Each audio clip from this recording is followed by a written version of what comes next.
G'day guys, Adam at the Ironman 4x4 stand at the National 4x4 show. Just going to quickly run through our tyre repair kit. Very handy if you're out in the bush, you get a nail or a stake in your tyre. Let's pretend we've just pulled a nail out. We've got a hole in our tyre. With this tool, we actually make the hole a bit bigger. We've got these self-vulcanising cords. What they do is they stick to the rubber and stick to themselves. Using the handle, we're going to put it in.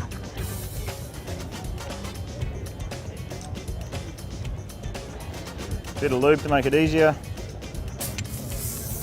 So all we do now is put the core in, bit of pressure, just before we put it up, put a twist in it, pull it out, and it'll never leak. As you can see, the kit comes with everything. It's got the lube, the tools, comes with spare parts, so valves, extensions, plenty of tyre plugs, and also a digital tyre gauge.